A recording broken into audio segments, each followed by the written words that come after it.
Hello guys, welcome to the channel. So इस video में हमारा टॉपिक है क्लासिफिकेशन ऑफ नर्व फाइबर। क्यों जानना है क्लासिफिकेशन ऑफ नर्व फाइबर? क्योंकि पिछले वाले वीडियो में हम तो नर्व फाइबर की इंजरी के बारे में हम पढ़ चुके हैं। मतलब इंजरी के बाद क्या चेंजेस आता है, कब रीजनरेट होता है, वो पिछले वाले वीडियोज़ में इंजरी टू नर्व फाइबर ऐसा एक टॉपिक है, वहाँ पर हम डिस्कस कर चुके हैं। यहाँ पे ये क्लासिफिकेशन जानना ज़रूरी इसलिए है कि इंजरी का आउटकम क्या हो सकता है, मतलब प्रोग्नोसिस। जो इंजरी का प्रोग्नोसिस क्या हो सकता है, कौन से स्टेज में है इंजरी होने के बाद, कैसा टाइप का इंजरी हुआ है, उसका मतलब आउटकम कितना होगा, कितना जल्दी वो ठीक होगा या फिर ठीक होगा कि नहीं, वो देखना होता है क्लासिफिकेशन के। मतलब उसकी वजह से क्लासिफिकेशन ज़रूरी होता है। तो देखो, पहले जानना होता है कि फिजियोलॉजिकल स्ट्रक्चर क्या है, मतलब कौन से स्ट्रक्चर इंजरी हो सकता है।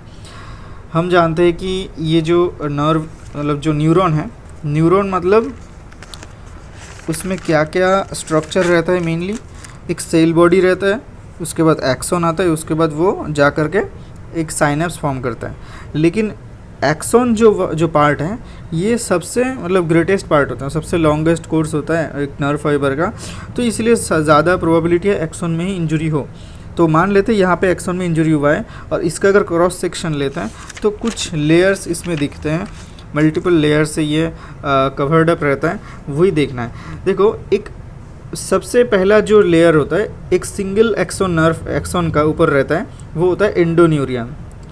ऐसा एंडोन्यूरियम से कवर्ड एक्सॉन अगर एक बंडल में रहता है, वो भी एक कवर से मतलब एक लेयर से कवर्ड रहता है, उसे बोलते हैं पेरीन्यूरियम। वो कवर को बोलते हैं पेरीन्यूरियम।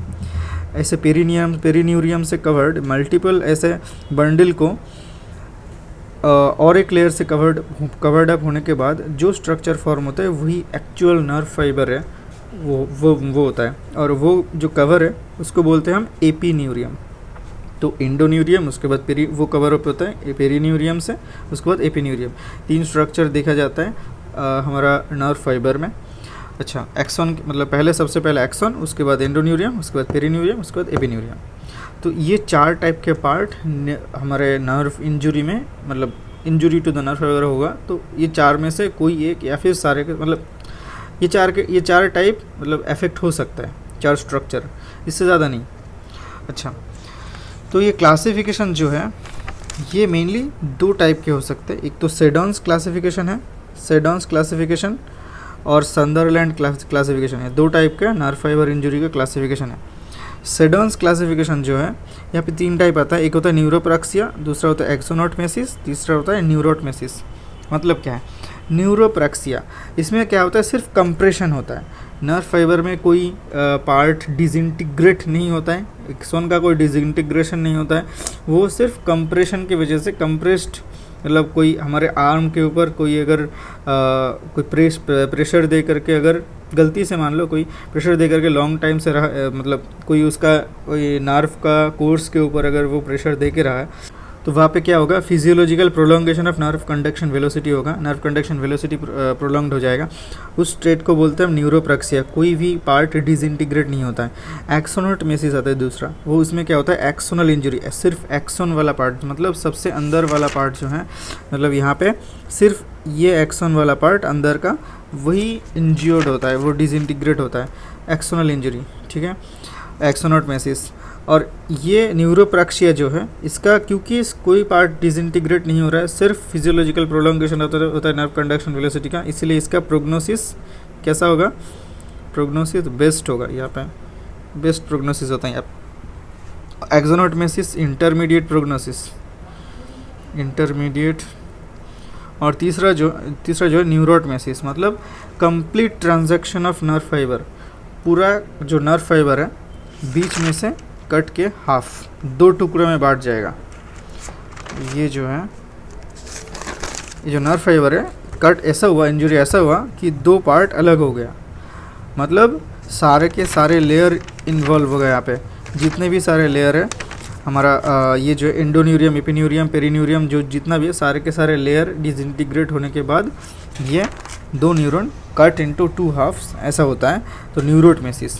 तो मतलब इसका जो प्रोग्नोसिस होगा तो क्या होगा, क्योंकि नर्व फाइबर 2 टुकड़ों में मतलब डिवाइड हो गया, प्रोग्नोसिस वर्स्ट। ओके, अभी देखो संदरलैंड क्लासिफिकेशन, ये हम देखें सेडोन्स क्लासिफिकेशन। यहाँ पे संदरलैंड क्लासिफिकेशन क्यों ज़रूरत था, देखो यहाँ पे एक्सोनोटमेसिस मतलब एक्सोन के अंदर का इंजरी, ठीक है, एकदम पहला वाला पार्ट। और इसके बाद क्या आता है, न्यूरोटमेसिस मतलब एकदम कंप्लीट ट्रांजैक्शन। लेकिन एंडोन्यूरियम का डिसरप्शन अलग से नहीं बोला गया, पेरीन्यूरियम का या फिर एपिन्यूरियम का, ये अलग अलग से इंज्योर्ड हो सकता है, लेकिन इस क्लासिफिकेशन में ये वाला पार्ट नहीं है, इसीलिए संदरलैंड क्लासिफिकेशन की ज़रूरत पड़ा। वहाँ पे देखो 1st डिग्री से 5th डिग्री तक 5 टाइप का क्लासिफिकेशन होता है, जहाँ पे 1st डिग्री होता है न्यूरोप्रैक्सिया, ऑब्वियसली सिर्फ कंप्रेशन इफेक्ट है यहाँ पे, मतलब कंप्रेशन की वजह से जो NCV नर्व कंडक्शन वेलोसिटी वो इंक्रीज करेगा, नर्व कंडक्शन वेलोसिटी प्रोलॉन्ग्ड हो जाएगा। 2nd डिग्री मतलब एक्सोनोटमेसिस मतलब एक्सोनल इंजरी, एक्सोन डिसरप्शन होगा।